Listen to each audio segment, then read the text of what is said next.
So, welcome one and all to our seventh weekly discussion session for the Physics of Nanoscale Devices NPTEL course. I'm Jyotishwaran, a PhD student from the ECE department of IIT Roorkee. So, moving on to the topics that we shall be discussing today. So, we'll be looking at the idea of conductance and mobility in the Landauer transport model. Like the Landauer transport model is essentially what we also alternatively referred to as the ballistic transport model. So this, model is due to Rolf Landauer.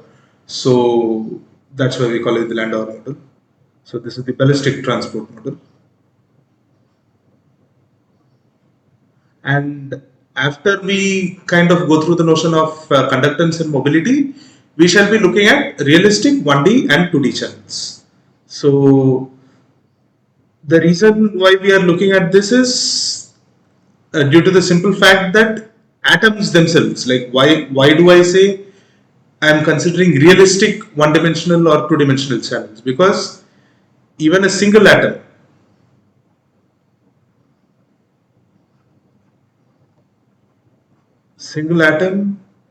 is a 3D object. It's a three-dimensional object. So how do we know this? Essentially, if we look at the figures for atomic orbitals, which shows the distribution of an electron around the nucleus, we see that that thing has a distribution in 3D space. So an s orbital has a spherical distribution, a p orbital has the dumbbell-shaped distribution, and so on and so forth. So all of these are three-dimensional distributions, which implies even if we consider a single atom, the electron occupies the 3D space around the nucleus. So in a realistic sense, in a physical sense, there are actually no 1D and 2D objects. So then how do we realize these 1D and 2D channels for which we have been doing calculations for like half of the course at this point? And whenever we look at channels, our go-to example is the 2D channel. So why are we doing that, and what more should we add to that to make the model realistic? So that is what we shall be looking at in the second part of today's problem solving session. So in that, for the realistic 1D and 2D channels, we will try to define the dispersion relation, the density of states, and by doing these two, we shall arrive at the notion of subbands. So we'll end today's discussion by arriving at the notion of subbands. Okay, so moving on. First, we shall look at the definition of conductivity. So the idea of conductivity, at least well defined, this closed form expression for conductivity that we have here, we obtain by taking our original current equation, where we write this T of E times M of E into F1 minus F2 dE. So this is our standard current expression. So we take this and we consider the cases where of course there will be I'm sorry, I should have written this properly. So the current I is equal to 2Q by H. So this is the current integral that we derived way back in, I think, week 2 of this course. So we consider the case where the applied bias, like the V1 minus V2, is very small. It's approximately 0. So in that case, we will replace this by the derivative of the Fermi distribution function, which is also known as the Fermi window function. And then we did further manipulations to arrive at this expression over here. So this is the ballistic conductance for a 2D channel. Like we are, again, as I mentioned at the beginning of the session, all the examples that we shall be looking at are going to be the 2D channel, with the exception of the realistic 1D channel case.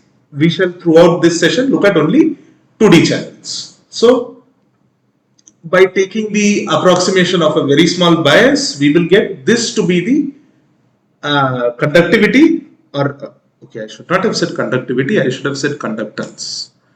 Yeah, it is not conductivity, because conductivity will, of course, like I'll have to factor out the dimensions of the channel. So it should be called conductance. I made a mistake. I'm changing it right here. Yeah, so extra.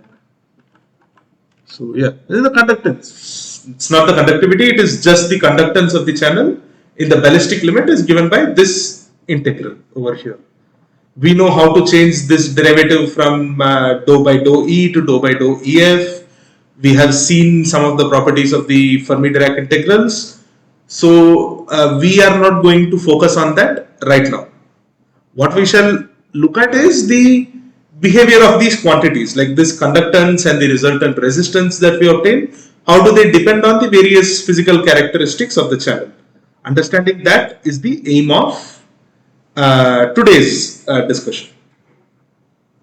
So in the diffusive limit, like as the length of the channel increases, we will transition from ballistic to diffusive conduction. Essentially, when the channel length is long enough, the probability for the electrons in the channel undergoing some kind of scattering, either through electron-electron collision or electron-nucleus collision, will increase. So in that case, this entire mode will be multiplied by an additional transmission coefficient, which is what I have given here.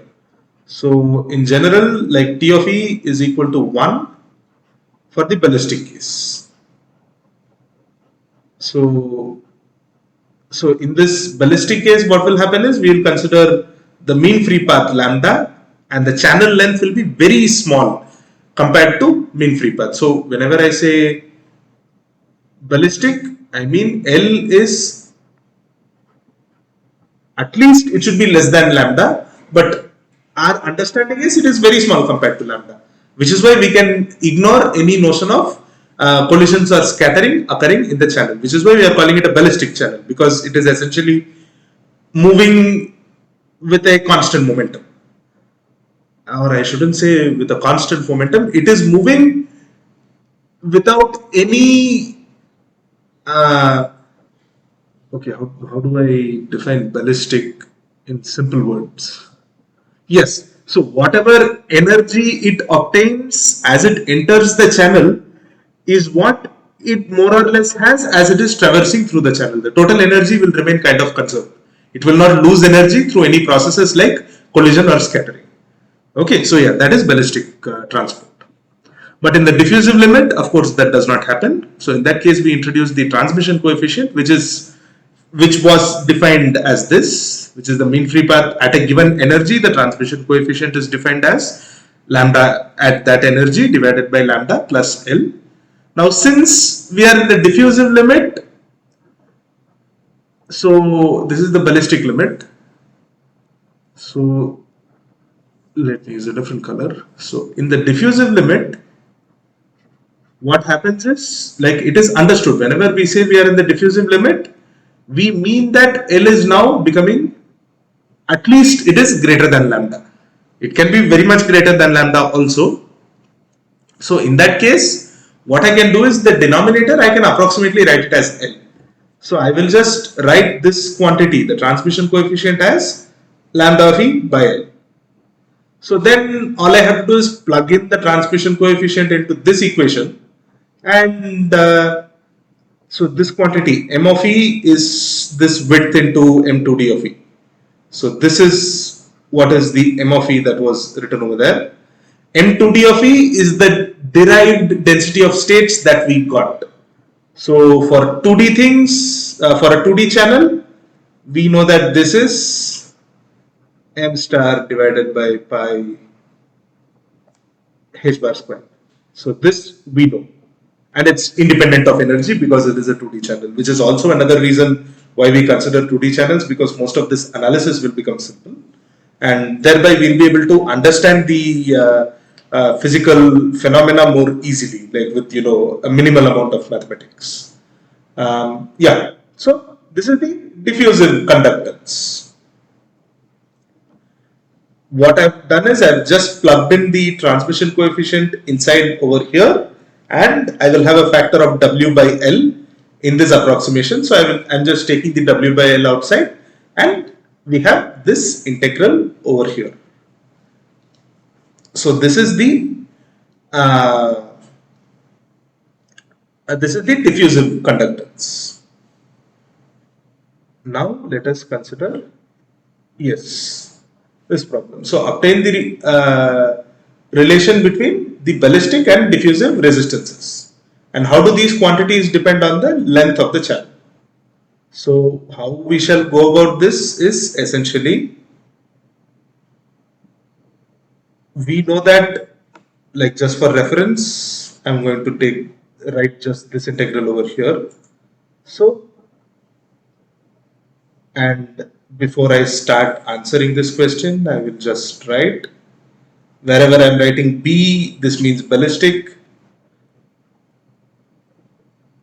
and if I write D, it is diffusive. Okay, so GB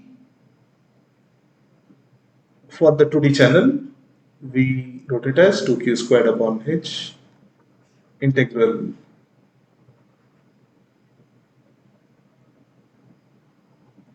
So what I'm going to do is I'm essentially going to multiply W and M2D of E, because right now I don't need to write it in that form.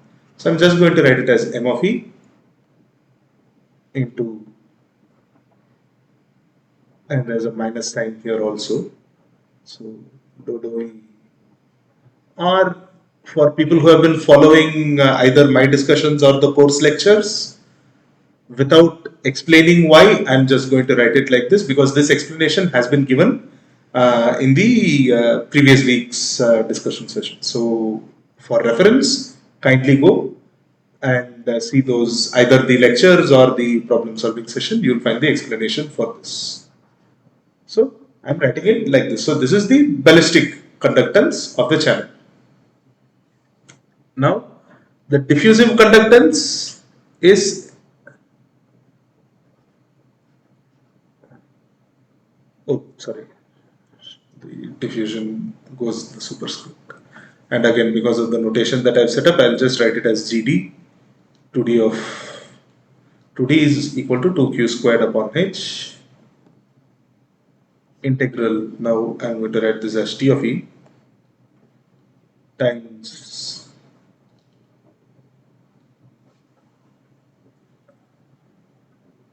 T of E times M of E into the same quantity. So dou F by dou EF D.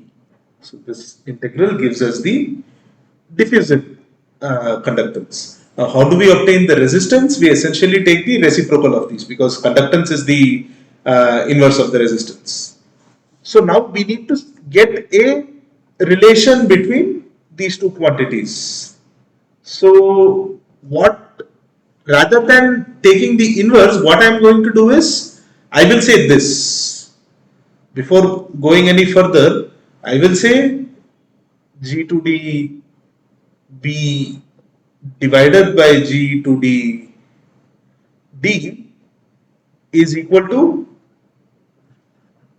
RD to D divided by RB to D, because G is 1 by R and this is also 1 by R. So the ratio that I've taken here will just flip itself. So if I evaluate this ratio, I will get some quantity, and that will effectively tell me what the relation between the ballistic and diffusive resistances is. So yeah, I need to insert a new slide now.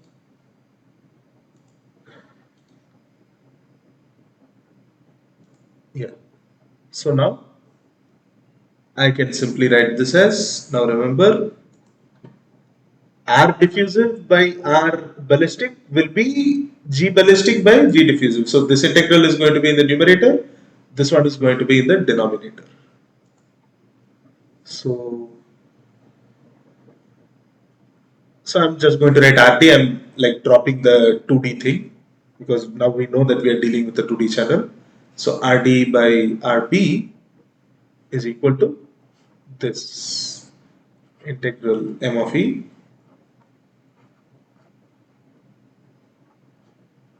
dou ef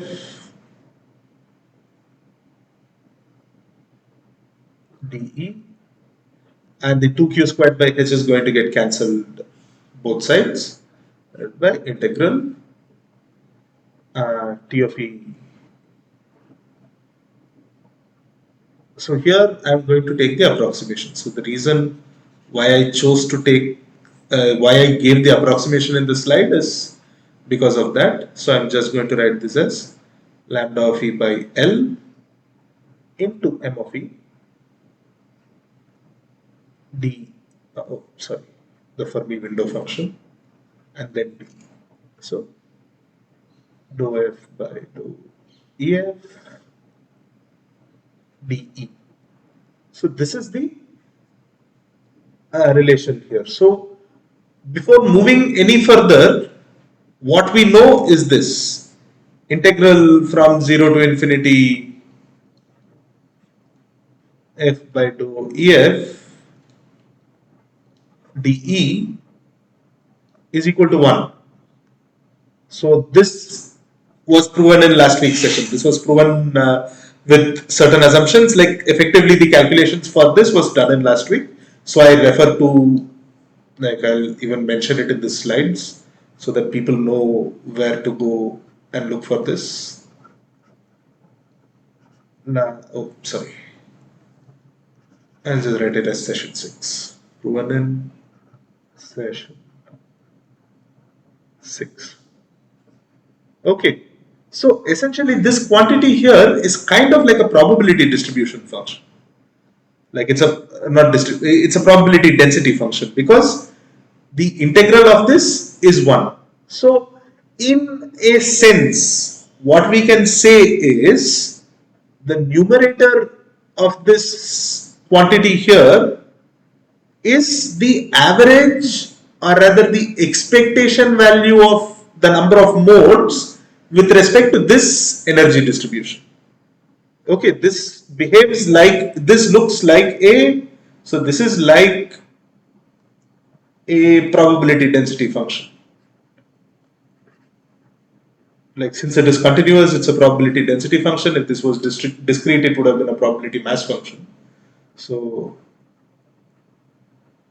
because of that, the numerator is going to be, switching back to red, is going to be some form of an average of m.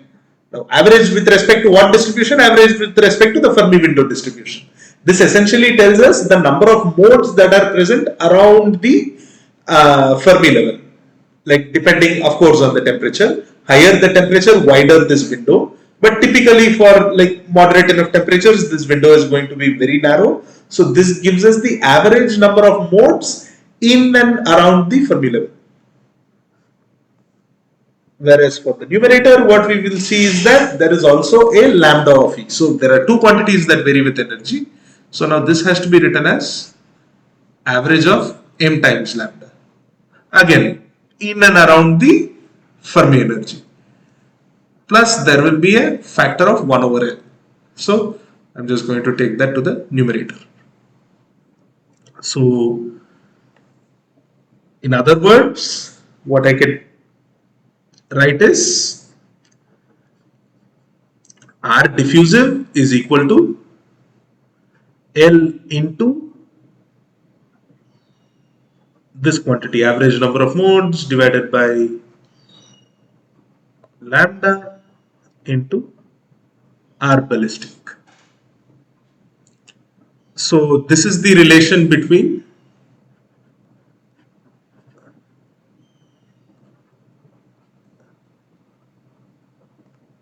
ballistic and diffusive resistances. And the other question that was asked is, how do these quantities depend on the length of the channel? Now we can see where the length dependence is. As the length of the channel increases, the diffusive resistance will go up. But the ballistic resistance essentially does not change. Like that is the message that we are getting, because the length dependence only appears when I consider the diffusive resistance. The ballistic resistance does not care about the length. So this expression also tells us that the diffusive resistance increases linearly with the length of the channel, and the ballistic resistance is kind of independent of the length of the channel. So that is the takeaway here.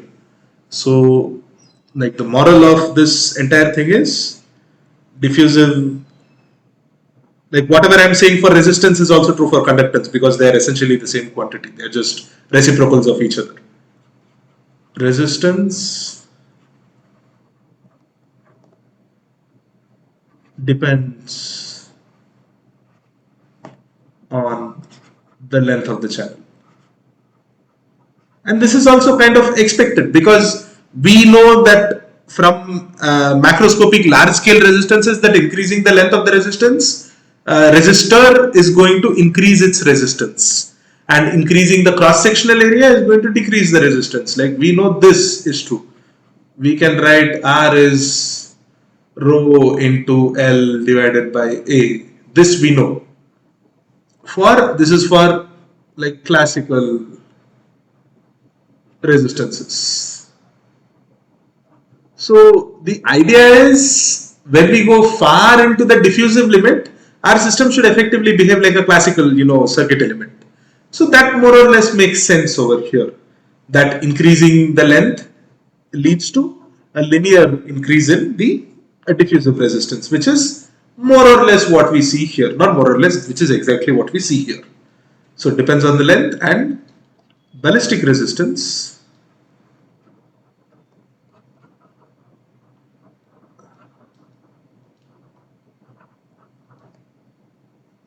does not depend.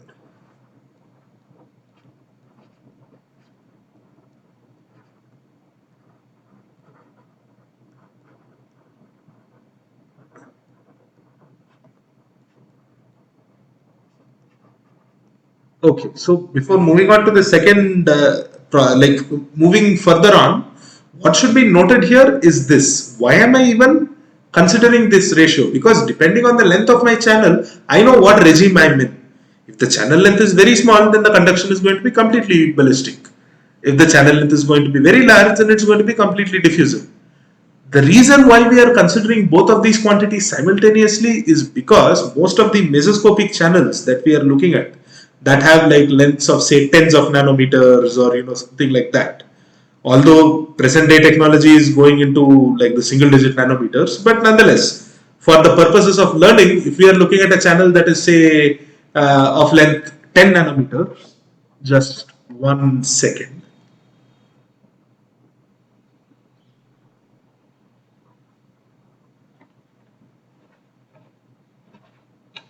Yeah, so if we are looking at a channel with length 10 nanometer, that is actually somewhat larger than the mean free paths, which is usually in like a few nanometers, not more than that. So because of that, those are cases where we are not completely in the diffusive regime, neither are we completely in the ballistic regime. We are in what is called the diffusive limit. So it is, the channel will show both kinds of conduction taking place. With a finite probability, an electron will move from the source to the drain without undergoing any collisions. It will undergo ballistic transport from contact 1 to contact 2. And of course, it is also possible for electrons to move through the diffusive transport mode. So in that case, what we will have to understand is that both of these quantities are effectively present in the channel, and that is why I also considered this approximation here, because if I did not take this approximation, had I taken the exact value, of course this integral I would not have been able to write it as this simple ratio of averages. So let me just, so this is the answer for problem 1, but let me just, for the sake of completion, do this. So now ideally speaking, T of E is this. It is lambda of E divided by lambda of E plus N. So in this case, writing a closed form answer for this integral is going to become difficult. However, what I'm going to do is this. I will consider the case where T is equal to 0 Kelvin. So if T is equal to 0 Kelvin, then I know dou F by dou EF is equal to this. It is a Dirac delta function which spikes at the Fermi energy. So this entire integral will just vanish, and I will just evaluate the number of modes at the Fermi level, at the Fermi energy. So in that case, ballistic conductance is going to be 2q squared upon h, which is the quantum of conductance, into literally the number of modes, MEF. And the diffusive conductance now, GD, is going to be lambda EF divided by lambda EF plus L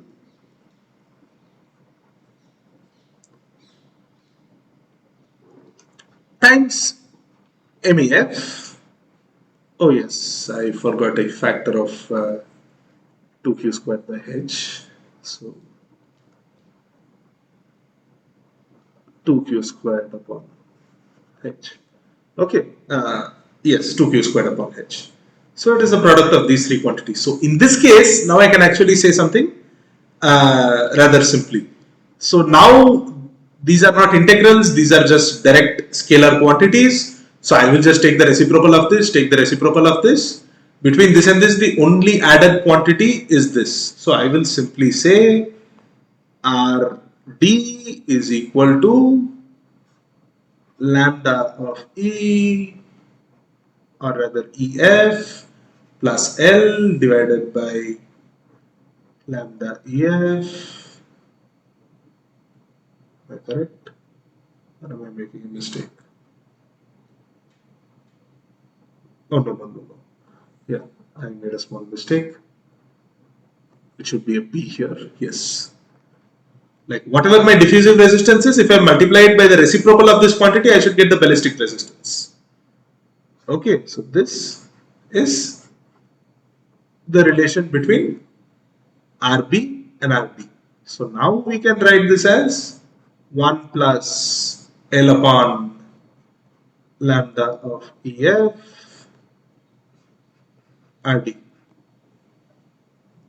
So this is the relationship between the ballistic and the diffusive resistance. So here again we see that the length, have I done this correctly here? Yes, I have done this correctly here. Or have I? Wait. So it is going to be by L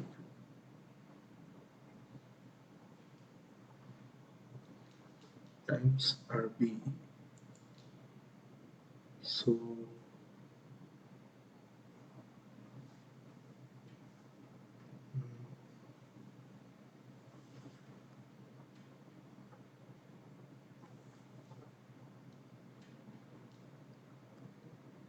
RB is going to be the reciprocal of this. It's going to be 1 over MEF. And oh yes, yeah, I'm sorry. Like if this were GB and GD, then I will have to, but when I'm taking the resistance, I would have already flipped this quantity. Yeah, so that is where I made the mistake. Sincere apologies. So what I will do is I will simply change this to GB and GD. And then I will observe that GD is 1 over RD. So now RD will appear on this side. And this is going to be not RB, but it is going to be not RD, but it is going to be RB. Yes, now this is correct. So R diffusive effectively is equal to the ballistic resistance plus this quantity here, a linear quantity, like a quantity that varies linearly with the channel length, L divided by lambda EF. So this gives us kind of an understanding of as to what is happening. So what is happening is, in the limit like when I'm in the diffusive limit, when my channel has not become like a full-on macroscopic channel, I can imagine that there are two resistances present in the channel. Like the channel has two components of resistances. One which is purely ballistic, and the other due to diffusive effects, that is the channel length. This quantity is going to add another diffusive resistance, like another purely diffusive component to it. So the combined resistance is going to be the sum of the purely ballistic resistance plus purely diffusive resistance. Effectively, I can look at it like this. And this quantity has a length dependence, whereas RB shows no length dependence. And if the channel length is very small, where this quantity will become a very small fraction, I can just get rid of this and the total resistance will only be the ballistic resistance. When the channel length is very large, this will become a number that is far greater than 1, therefore this quantity can be effectively neglected, and in that case the resistance R, so I don't even have to write this as RD, I will just say this is the resistance of the channel proper. Okay, so in the limit where L is very large, only this quantity will dominate and I can say my channel is behaving as a diffusive, diffusive channel, where resistance will increase with increase upon increasing the length of the channel. But for short lengths, that length dependence is not present. So for very short lengths, for a very short range of lengths, that dependence will be absent. Okay, so this is just an added aside to like illustrate what is happening. So now let us go to mobility. Now for the mobility part, I am not going to go into so much details for the obvious reason that if I go into the details and start solving things, I will be solving the two assignment questions that are related to the electron mobility that is present in the, that is in the assignment. Okay, so I will not be solving these things in great details. Nonetheless, hints will be presented. So in general, our motivation is this. The resistivity rho is always given as number of electrons times the charge of the electron, which is either represented by E or Q, times the mobility of the electron. So this is the total mobile charge that is present multiplied by mobility. That is the resistivity. So this is how we classically define. So this is the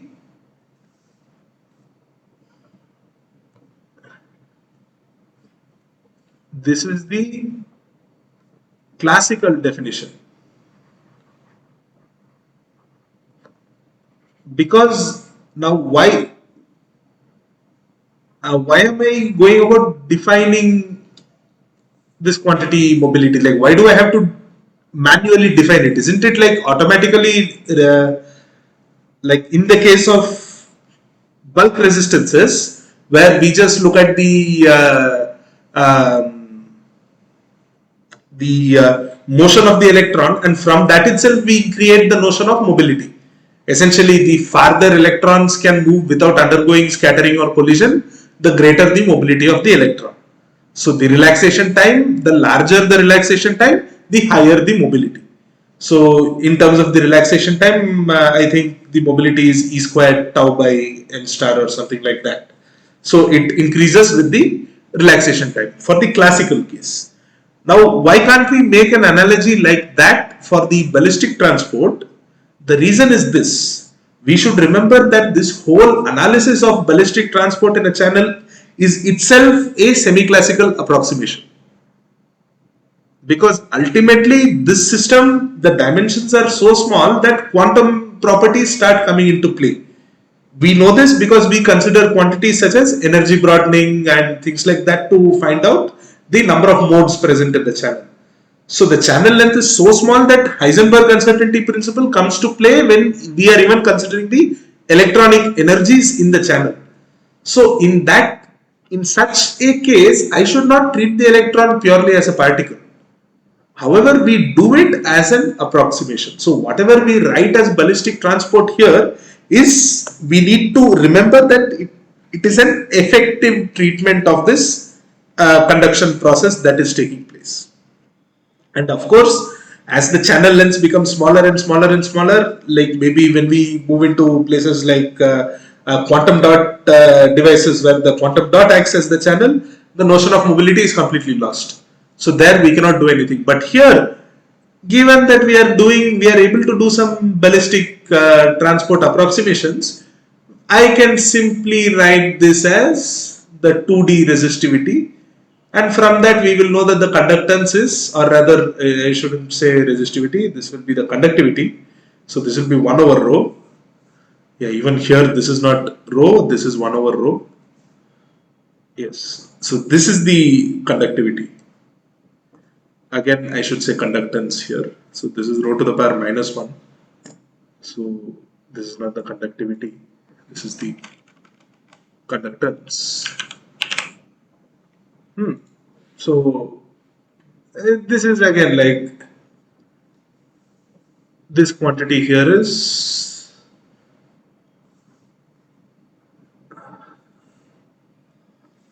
yeah, come on, like I'm directly multiplying the number of electrons by their mobility. Why would that represent the resistance? It would tell me like higher it is, the more freely my electrons move. That's a silly mistake that I made. Once again, apologies for that. So this will be 1 over rho 2t. Yes. So this is the, like if we were to treat this as a purely classical system, this is how we will write it. So whatever integral we have here, we are going to just treat that effectively as the uh, mobility. So again, mobility is more suitable when we consider it where the channel lengths are larger. So because of that, I didn't explicitly write the expression, so I will write it here. This will be, now remember, in this case, so I took the W by L out here. That is why I wrote this expression here. So since the W by L has come out here, now I can tell that this whole quantity is N times Q Ns, like the surface charge density into the charge of the electron into the mobility. So to get the mobility, all I have to do is divide by Ns and Q. Once I do that, I will get the mobility. So for the diffusive channel, the mobility will be 1 over Ns to Q upon H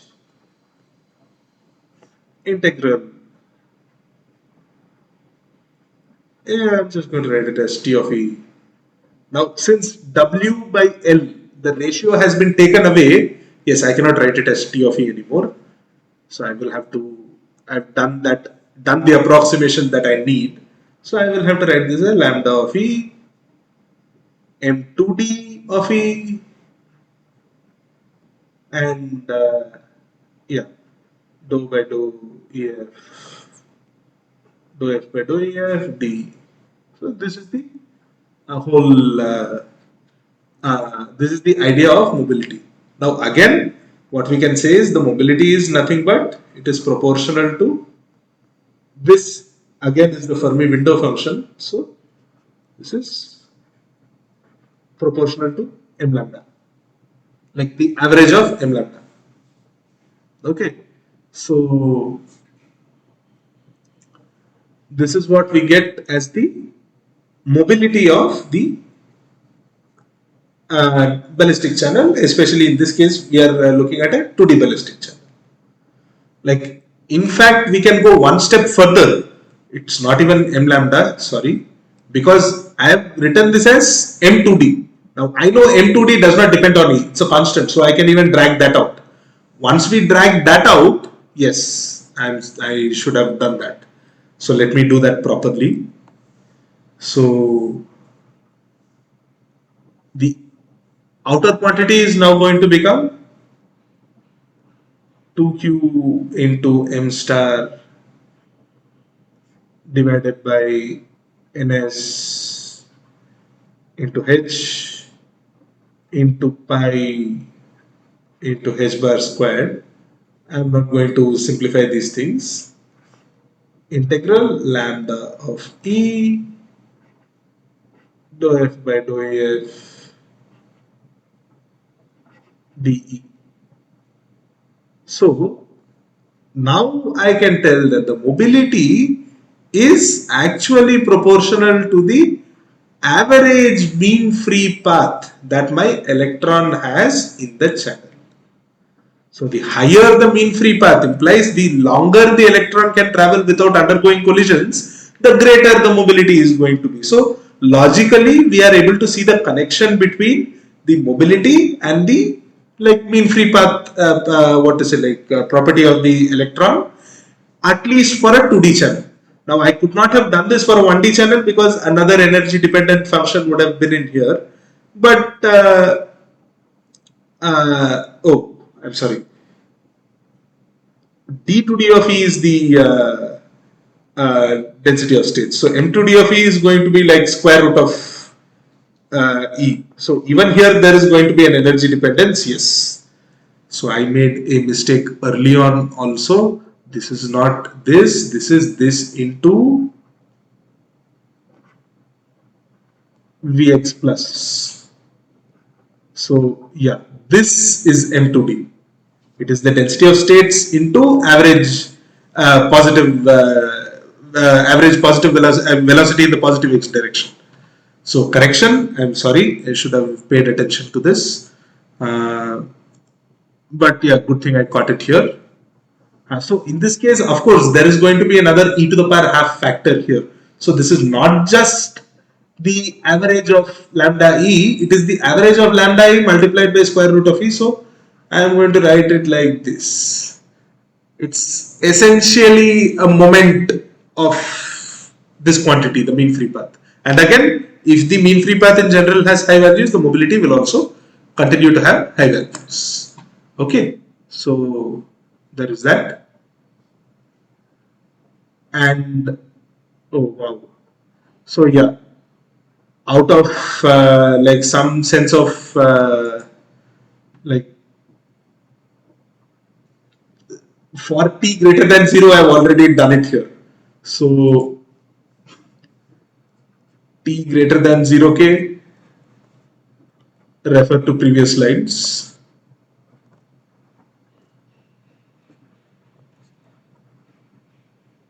Yeah, I forgot that this was the question, actual question that I had written down. So I forgetting that I did the derivation in the slide itself. So now for t equal to 0, of course we know that this quantity is now going to become the Dirac delta function. So in that case, the mobility will have a proper closed form value. It is going to be 1 over ns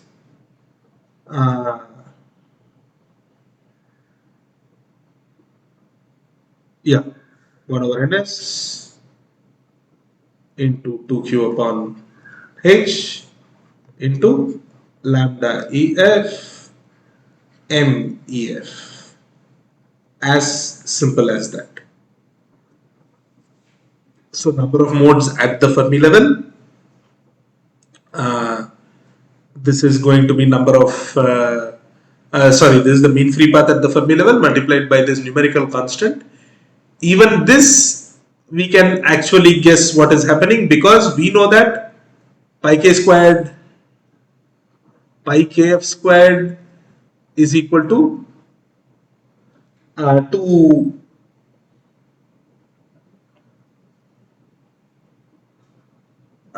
2 times, what is it? Is it 2 times?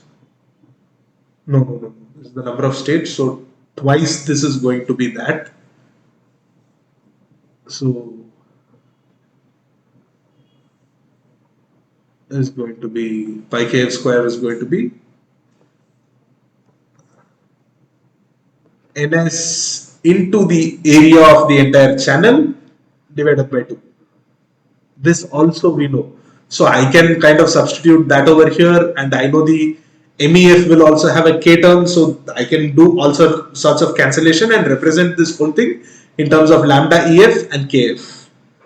So for t equal to 0 Kelvin, that is the that is going to be the expression for the mobility. So at 0 Kelvin, the mobility will depend strictly on the what to say, like the mean free path of the Fermi level alone. Whereas for t greater than 0, as derived here, it is going to depend on the mean free paths of energies around the Fermi level, because this window function will have non-zero values for a range around EF depending on the temperature T. So for low enough temperatures, it is going to be a narrow window. For high temperatures, it is going to be a very wide window. So that is why I am saying that this is kind of an averaged mean free path. Whereas for the t equal to 0 case, there is no averaging required. It is directly dependent on a particular mean free path, which happens to be the mean free path at the Fermi level. And again, this reinforces our older understanding that conduction always takes place, like the electrons that participate in conduction are the electrons that are around the Fermi level. However, we have to remind ourselves here that there are two cases in how, or rather two cases where the Fermi level can be placed. So that I will actually take a new slide and mention it. You can guess why I'm telling this. So, conduction is, yeah, I'm like kind of using messy grammar, but I hope people get the meaning. So conduction is carried out. Yes, I can, instead of saying done, I will say it is carried out by electrons near the Fermi level. However, yeah, this F should be a capital because Fermi is a proper noun. So yes, near the Fermi level. Now we can have two cases. I can have a case where I have the valence band and the conduction band, VB and CB, and I have like holes forming on the edge of this band, and due to some thermal excitations or some other reasons, I have a few electrons here. So the Fermi level will be like, in all fairness, it is going to be in the middle of these two bands. So this is where EF is going to be, and these electrons and these holes will participate in the conduction. So this is what happens in one case. However, it is possible that we can also have a band structure like this, where EF is way in here. Now in this case, what is going to happen? Around this EF, I will still only have electrons, because here like the electron hole pairs are formed because of the excitation from the fully filled valence. So example for this is silicon. Like this is essentially what happens in silicon. So the 2s2 2p2 electronic configuration leads to formation of this kind of a band where the valence band is completely filled and the conduction band is completely empty at T equal to 0 Kelvin. So at some finite temperature, these electrons start getting some excitations, they kick up. Of course, when I'm writing silicon, like one should also remember that it has an indirect band gap and whatnot. Now for the sake of simplicity, I'm representing it like this. So yeah, this situation is also possible where the Fermi level lies squarely in a band. Now that will happen if and only if the I wouldn't say if and only if, that will happen. Like one case where that will happen is when I have very heavy doping. So when I have very heavy doping, essentially what will happen is this donor Fermi level that I have will slowly jump into the conduction band itself. So the quasi Fermi level, which effectively contributed electrons to the conduction band, or that contributed holes to the electrons in the valence band, is now, there are so many dopant atoms that the Fermi level essentially is moved into the band. So in that case, so when I have heavy doping, then the semiconductor will effectively behave like a metal. And to achieve this, we need to do like very heavy doping, like the doping concentration. Like typically, when we solve our problems and things like that, we look at doping concentrations of around 10 to the power 16 atoms per square centimeter. Now, for heavy doping, we'll usually consider cases where it's around like it's well over 10 to the power 20 atoms per square centimeter. So it is that high. So effectively behave as metals. So in this case, what we should remember is there are like practically every electron in the conduction band contributes to the charge carrying, like they are all charge carriers.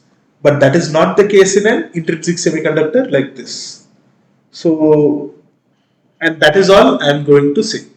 There are a lot more electrons in this case, and there are a lot fewer electrons. Like if I am looking at the actual number of electrons, there is a lot more over here and a lot less in this case. Now, which case is which, I am not going to elaborate any further. So, moving on. Yes, mobility in a ballistic channel. Yes, obtain the expression for ballistic mobility of a 2D channel. How is this quantity related to the channel length? So now we are looking at the ballistic mobility of a channel. So what does ballistic mobility mean? Essentially, I will take G of what I will tell is this. I will take so the symbol I think is sigma for conductivity. Yes, because we write J equal to sigma E. So sigma ballistic is equal to NSQ mu, and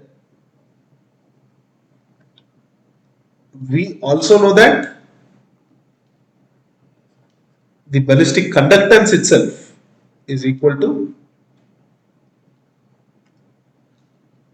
integral. Now this is, we are looking at ballistic mobility, so we are not looking considering any diffusive effects here. So that is just this quantity dou f by dou ef dE. So yeah, just 1 second. Yes, so this is the ballistic conduction. From here to sigma, what we need to do is we'll have to multiply this by L and divide by W. So I have to do L divided by W over here. So that will lead us to like M of E is W into M2D of E. So the W will cancel out. So this is L times integral M2D of E dou F by dou EF dE. Yes. So this is the conductivity, and that we know is this. So ultimately what we have to do is, oh yes, there is also a, I should have written this over here. I should have written the more important quantum of conductance, which is 2q square upon h. Lest we forget, we need to write that here. Yeah. Now to make that the conductivity, I will, oh, sorry, wrong color. I will multiply this quantity by L by W. So only the L will remain because the W will cancel that out, and we will have 2q squared upon h. So that is the conductivity. Now further we need to divide it by 1 over ns into q. So that will be 2q upon h times ns into L integral m to d of E dou F by dou EF dE. So this is what we have. So this is the expression for the ballistic mobility. So this is mu ballistic. The question is, how is this related to the channel length? Now you can see where the channel length appears here. The channel length appears right here. So it is linearly proportional to the channel length. As the channel length increases, the mobility increases. Again, intuitively, this makes sense because in a ballistic channel, we assume that no collision occurs throughout the length of the channel. So if I say doubling the channel still keeps the transport ballistic, then again no collisions occur. There is nothing that can obstruct or stop an electron from moving from contact 1 to contact 2. So the longer the channel, the greater the mobility. So unlike resistance or conductance, which did not depend on the channel length, the mobility actually shows a dependence on the channel length. So that is to illustrate that is why this problem was given. Okay, so yeah, let me say this. Yeah, continuing. Now we come to the last part of, like the last, not the last, the latter half of today's discussion session, where we shall look at the realistic 1D and 2D channels. I'm not going to quote any results. We are going to start working from first principles, making some simple assumptions, and then we'll try to obtain all the things that are required from this question. So first, what is a realistic 1D channel? Now, as I told, the atoms themselves are 3D objects. So, I'm sorry. Yeah. So, now a 1D channel is actually approximated by this kind of a channel. It is approximated by, yes, this kind of a channel where this length L is significantly greater than, so let me say it has a width W and a height H. So L is significantly greater than W comma H, and W and H are approximately equal to each other. Oh, oops. Yeah, W is approximately equal to H. So this is the kind of object that we use to effectively approximate a 1D channel. Such channels have been fabricated. They exist in like current devices. So this is not some far-fetched theory calculation that we are doing. This has real relevance. And such a channel, a 3D object that kind of tries to mimic a 1D object or a 2D object, this we will call it, like that is why we call this a quasi 1D channel. Like this is almost a 1D channel, but it's not fully a 1D channel. Okay, because those things don't exist.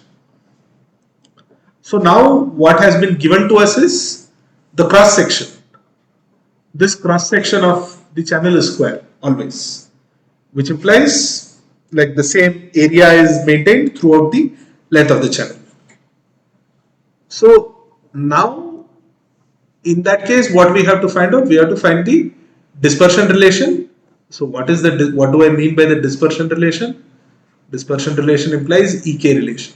So energy as a function of K, and then we've been asked, I have asked to sketch the density of states for the first 4 subbands. So I've already mentioned the word subbands. We'll figure out what subbands are.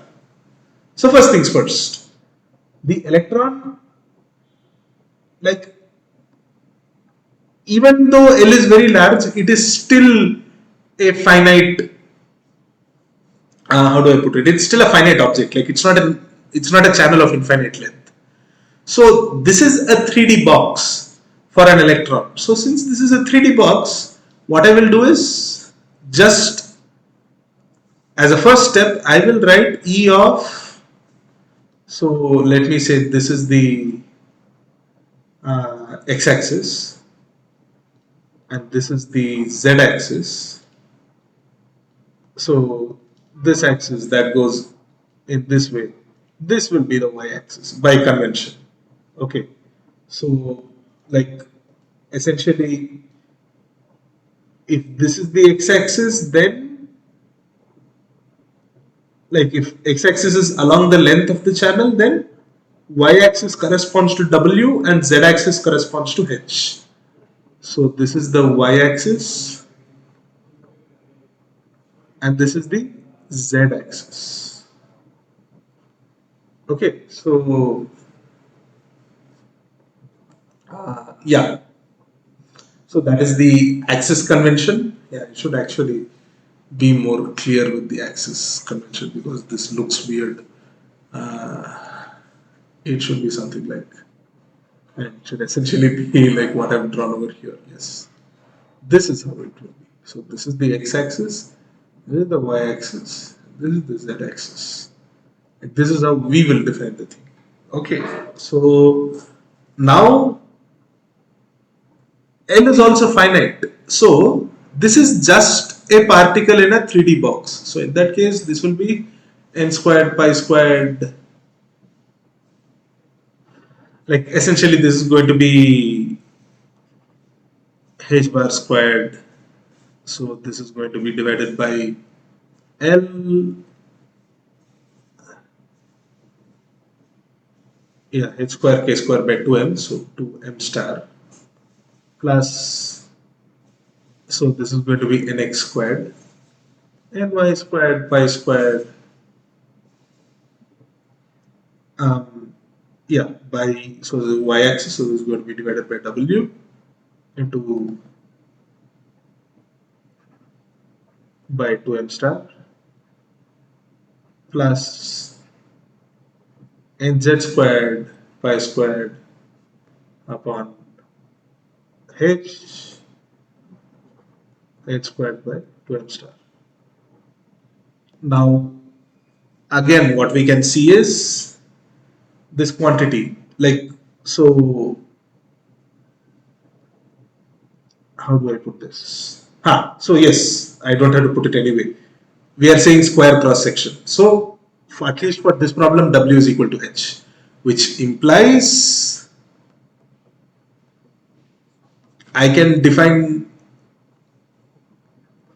pi by W equal to pi by H equal to, let me say this is some K naught. Okay, I'm just going to call this some K naught. So total energy is now nx square pi squared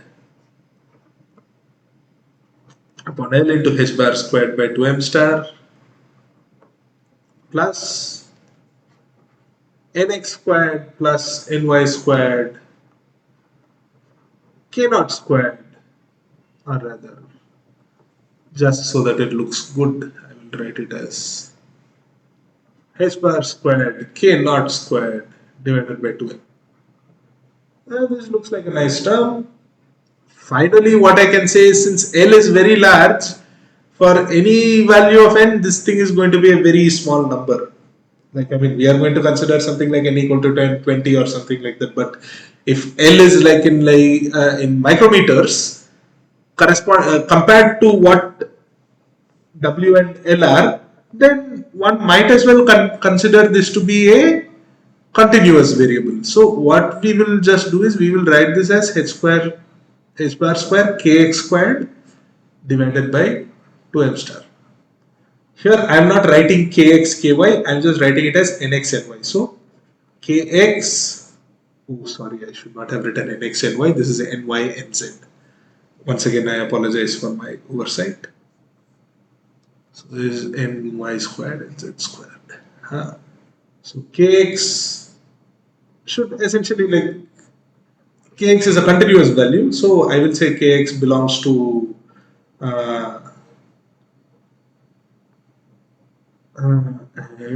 can it be minus infinity? Of course it can be minus infinity.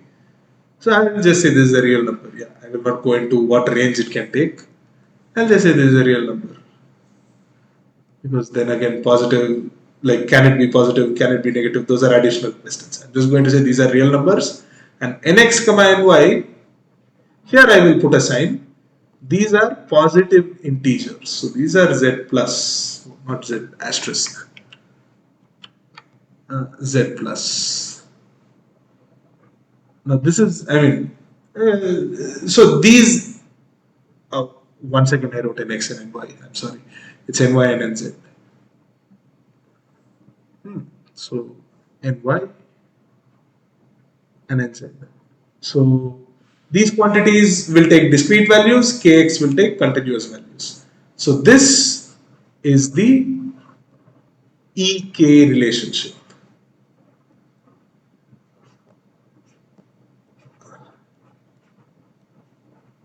By 2m, oh yeah, star should be remembered, like effective mass always. Okay, so this is the EK relation, this is the dispersion relation that we have obtained. Now we have to sketch the density of states for the first 4 subbands. So now we should ask what the subbands are. So essentially what is happening is this. If we, let me like insert a new slide.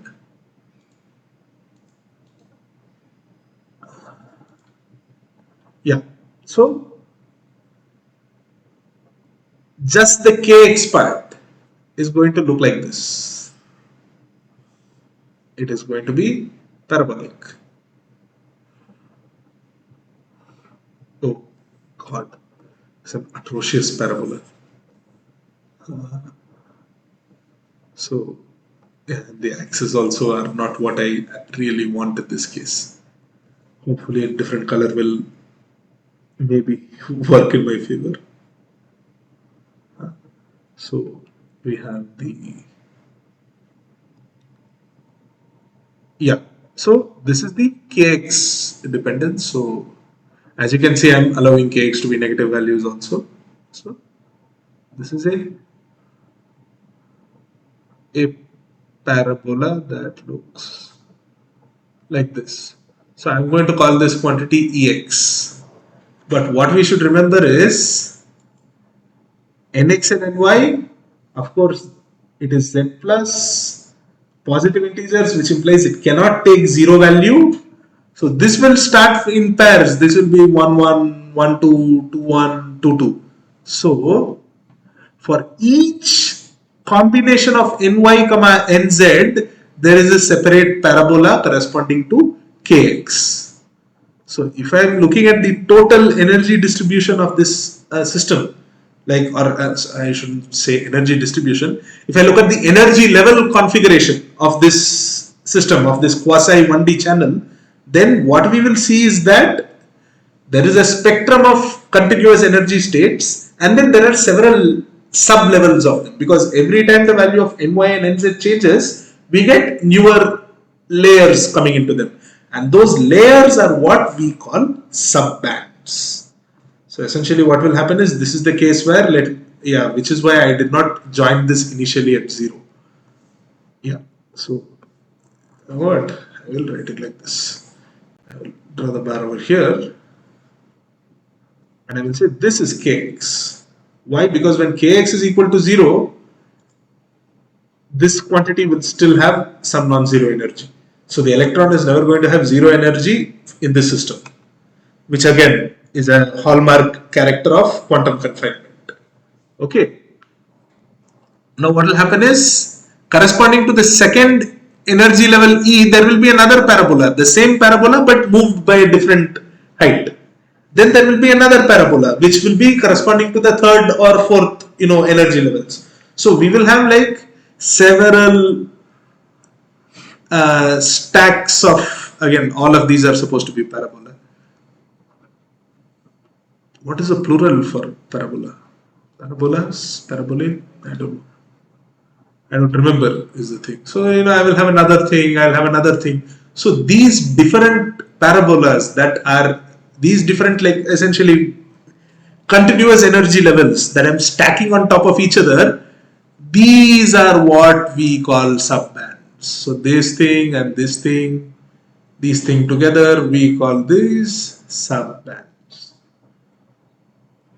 So newer subbands are arrived by varying the value of ny and nz, in ascending order. So ny equal to nz equal to 1 is the first subband, because that is the lowest value both of them can have.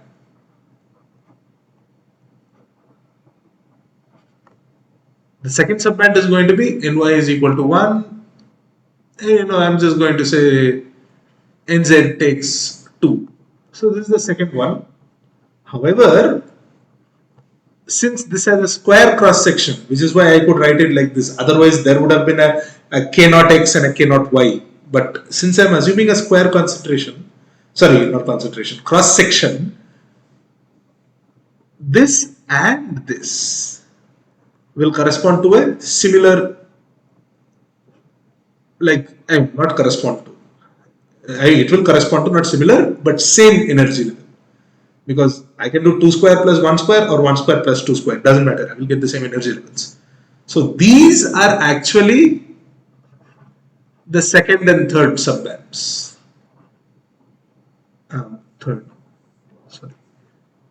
Second and third subbands.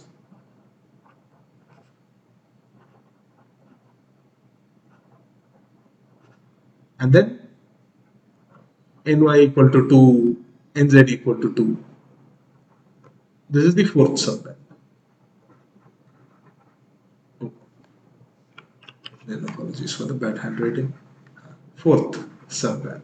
So this is what we mean by subbands in a quasi dimensional channel.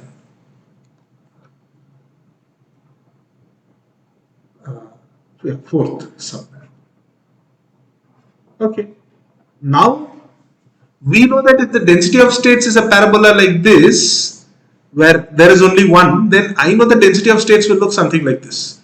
It will be infinity at whatever e equal to 0 that I consider, and then it will decay as 1 over square root of e. So this we know. That is why I didn't want to go into like the exact form of the function or things like that. For this example, all that has been asked is find the dispersion relation, which we have found here. So this is the dispersion relation. This is the dispersion relation. So they are not. Oh no, not they are not. They are. So this is the dispersion relation. Okay. Yeah. So this is 1 over square root of e. This will be for one particular thing. But now what we have to understand is these energies are occurring in like several sub levels. So what will happen is we will have the density of states will look something like this. First we will consider now even in the case where I had a pure 1D system, the lowest energy wasn't 0. So when in this case, again, similarly lowest energy is not 0. So I will consider this case. So that will be, now if I were to call this quantity here, as say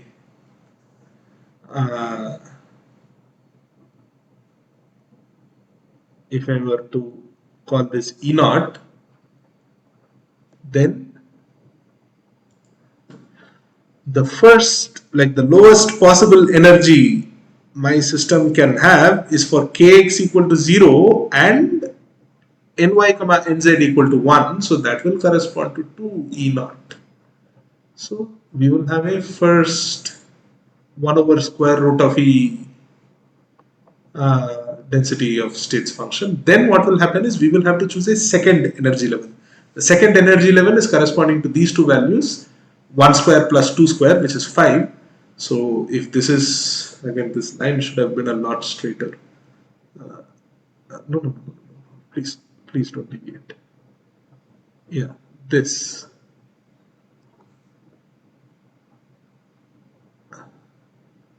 So if I assume that this line is 2 E naught, then twice of that is going to be 4 E naught and 1.5. So 5 E naught is going to be somewhere over here. So now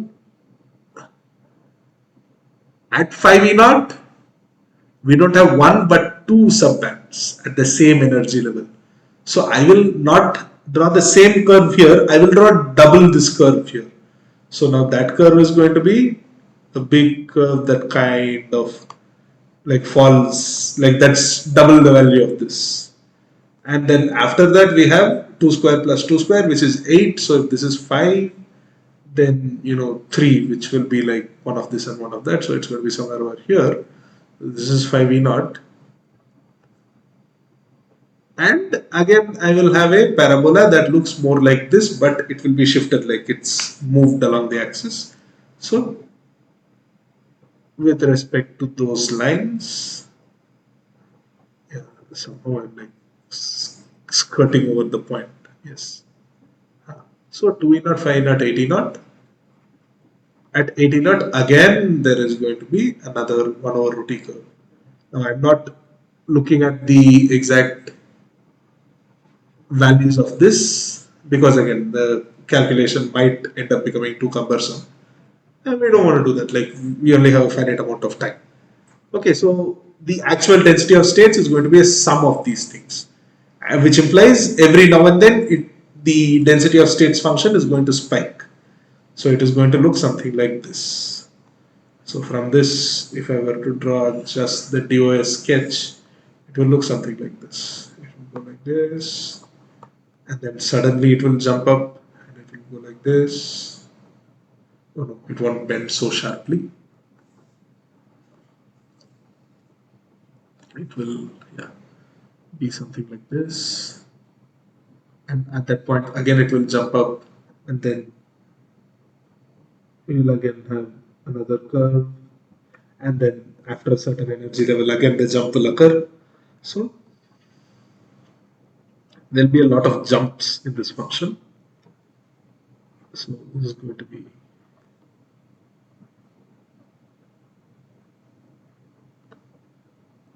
two E naught, 5 E naught,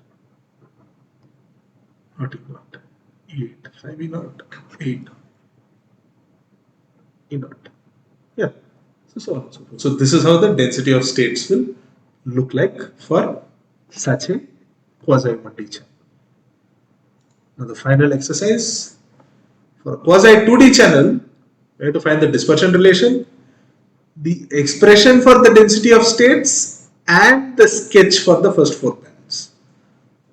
So the reason I'm asking for this is, like you will see, again the energy part we can now say directly from this we can observe that instead of 2 discrete coordinates there is only going to be 1. Kx square, now let me assume that z squared is the short dimension. So, and again this is an assumption that has been made in the class as well.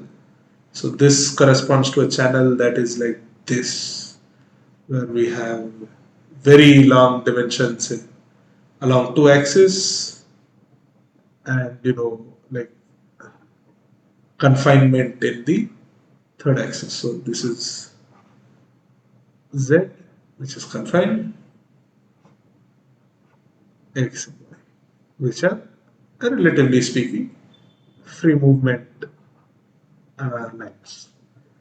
Now in this case I can directly just go and write. So now I don't care what the length or the width of the channel is. I will just say this is h bar squared by 2m star into kx squared plus ky squared and plus whatever we have along the z direction. Now it's a particle in a 1D box. So now that is going to be, and let me say this length is some height h. So I will say pi by h is equal to k naught again. So now this is going to be in z squared, k naught squared, h bar squared by 2m star. Yeah, it's like honestly, wait, nz, yes. Huh. Yeah. So yes, so apologies. So this is going to be the energy where we have two components which are continuously varying, and one which takes discrete steps. So now what we will have is, this will correspond to a paraboloid. I'm not drawing that. And I will have like stacks of paraboloids for different values of nz. Nz will now belong to z plus positive integers, kx comma ky are reals. Okay, so kx and ky are reals, and this, now we actually know what the density of states is, because if it was just this, we know that DOS is nothing but m star by h bar squared. This we know. Now what is going to happen as nz increases? What essentially happens is we introduce a new subband, which again has a 2D energy distribution. So again, the density of states is going to be the same quantity there, because the system is a 2D system. So before writing the explicit function form, what I will do is I will sketch the graph, and then I will give the explicit function form. So again, we have to remember that the lowest possible energy is this quantity, E naught. Like, I will just circle this piece out, and I will say this is some E naught. So this is the lowest possible energy. So when nz is equal to 1, some E naught energy will be there. So, oops, sorry. So we have, yes. So we will start at E naught, and it is going to be a constant line. Up to which point? Up to the point where nz becomes 2. So that point is going to be like 2, 3, and 4. So it's going to be somewhere over here. So we are going to have 4 E naught over here. So when we go to 4 E naught, what is going to happen? The density of states, because whatever 4 E naught energy I have here, I can achieve the same energy by having a higher value of kx or ky, or both. Either kx or ky, or both. So after this, what will happen is, now, so this quantity here, this corresponds to m star by pi h bar squared.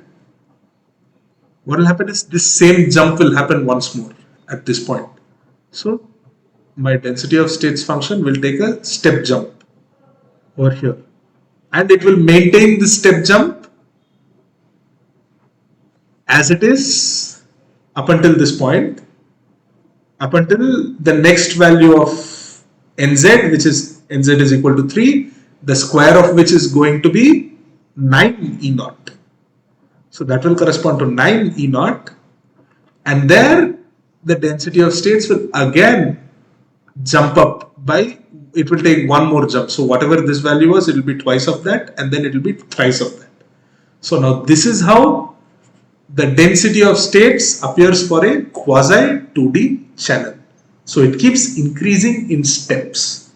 Now we can write the expression, because this will not be nothing but m star upon, again, this theta function I had defined in the previous session, so kindly refer to that. So this can be written as theta of E minus E naught, just that. Because less than E naught it is 0, greater than E naught it is this quantity. But now what is going to happen?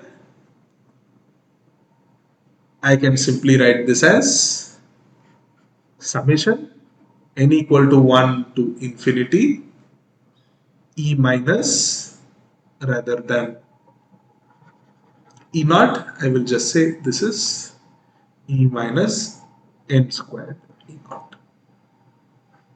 So first, initially it is just going to be theta E minus E naught, then at 4 E naught I'm going to get another theta function which will get added to this, so the height will jump up. So this is the d2d of, or rather I shouldn't say d2d, because this is a 3D system, and I will just write this as d of E. So this is the density of states d of E for such a channel. So the explicit expression is also given, the curve has also been traced, and so this kind of answers all the questions. Now, in such a situation, if somebody says, okay, my Fermi level is over here, how many energy states are present, within the Fermi level, then all one has to do is calculate the areas of these rectangles, add them together. Okay, so that is how the total number of states is calculated, or total density of states is calculated. Integral d of e dE is essentially now summing the areas of rectangles. We just have to remember up to what energy we are doing the integration, and then just count those many rectangles and take the sums of their areas. A problem like this is present in the assignment. Any more than this, I will be giving the solution to the problem, so I shall not be doing that. So yeah, I guess with that we have come to the end of today's discussion, because the number of topics covered weren't that many, and the examples have more or less covered everything that is required to address the assignment problems.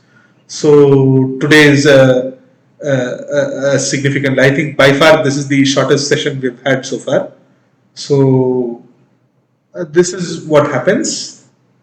However, yeah, before parting, I will make just one more remark. It is this. Now, if you look at this staircase that is climbing, like, I encourage you to plot this function. Just take this to be some constant. It doesn't have to be, like, you don't have to take the accurate values of m star and h bar. Just assume this to be 1. If you just plot this theta function, what you will see is it will look something like this. It will actually look something like, so after a point it's going to jump up, then it will go slightly longer, and then it will jump up, then it will go even longer, and then it will jump up once more. So this quantity, it will kind of go like this as I'm looking at more and more and more subbands. Now, if I'm looking at these corner points where the jump is occurring, it will actually occur along this curve, which is nothing but some function proportional to square root of e. So this is e, and this is d of e. So this quasi 2D channel is almost giving me the same density of states as a 3D channel, which is kind of what we are expecting, because any quasi channel, that is why we are looking at realistic channels here. Realistic channels are nothing but 3D materials where I'm constraining one of the dimensions or two of the dimensions to create an effective 1D or a 2D channel. So that is why the density of states here, yes, it increases in steps, but you can trace a curve and see that it is actually very close to being the square root of e function, which is actually d3d of e. Like, it's proportional to that. So again, I encourage you to use any graph plotting tool to plot this graph. And squared, again, take e naught to be any value, and just, it just has to increase in this step, and you look at how those steps are rising, and then you will see that it is actually very closely following the 3D density of states. And if you look at the 1D density of states, if these fluctuations are small enough, then for all intents and purposes you can treat this as more like, again, it's not exactly a fair thing to say, because at these lines the density of states becomes infinite, but what we are actually getting is outside of that singularity, that singular, I shouldn't call it a singularity, that singular point where the density of states becomes infinity, everywhere else you will see that this is almost equal, because it is never going to go below a certain value.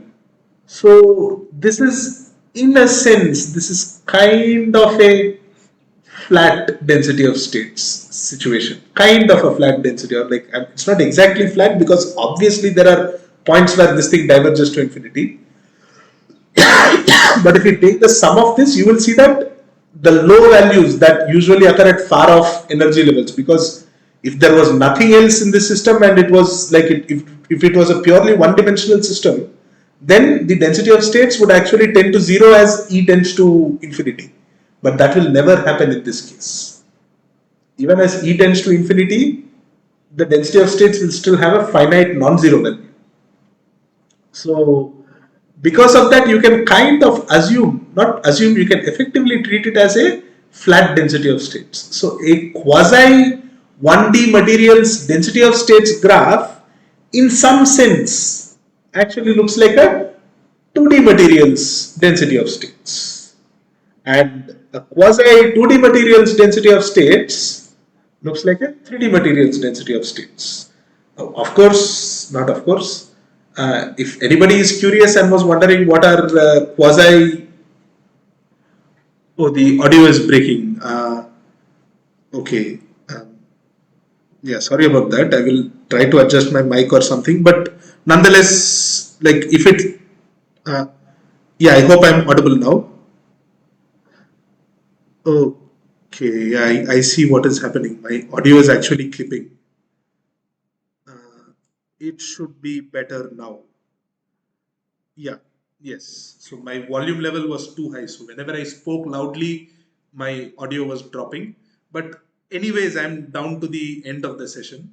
So if you have any issues, you can watch the recording of this. Like the YouTube video will be up in another hour or two. So in a couple of hours, you can just go there and quickly browse through whatever parts where my voice kind of got cut off.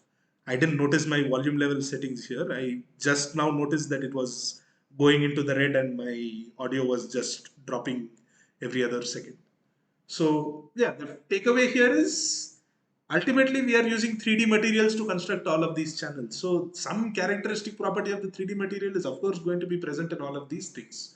That is common sense, and ultimately whatever mathematics we do, it should be capable of reconciling with the common sense conclusions that we are deriving. So with that, I will end today's session. We shall meet again same time next week. Thank you for everyone who's attended this live, and thank you all for watching. We'll meet again next week.